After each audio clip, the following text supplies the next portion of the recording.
Hi అండి. నేను doctor Mahitha, Maitrisri fertility centre, Hyderabad.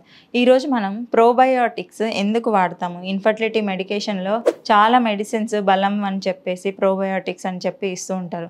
So, కొంతమంది పేషెంట్స్ ఆ 1, 2 మెయిన్ టాబ్లెట్సే వాడేసి మిగతాయి స్కిప్ కొడతారు. ఎందుకు అవి మేము రాస్తాము అంటే, ప్రోబయోటిక్స్ ఇన్ని హార్మోన్స్ ఈ టాబ్లెట్స్ వాడడం వల్ల మన normal gut flora and vaginal flora disturb అయిపోతుంటుంది. సో, ఆ గట్ ఫ్లోరాని, వెజైనల్ మైక్రోబయోమ్స్‌ని రెస్టోర్ చేసేదానికి ఈ ప్రోబయోటిక్స్ అనేవి చాలా హెల్ప్ అవుతుంటాయి ఫీమేల్స్‌లో.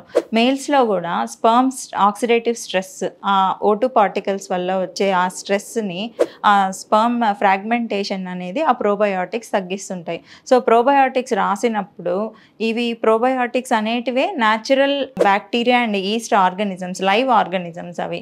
సో, అవి వేసుకున్నప్పుడు ఈ ఫ్లోరా అనేదంతా రెస్టోర్ అయ్యి ఆ హార్మోన్ ఎఫెక్ట్ ఏవైతే హై డోసెస్ మనం వాడుతున్నామో అది మన బాడీ మీద కనపడకుండా మనకి హెల్ప్ చేస్తూ ఉంటుంది. సో, దయచేసి పేషెంట్స్ ఈ ప్రోబయోటిక్స్ రాసినప్పుడు ఇది వద్దు, ఇదేదో వేస్ట్ టాబ్లెట్ ఊరికే రాశారు అని చెప్పి నెగ్లెక్ట్ చేయకండి. Thank you.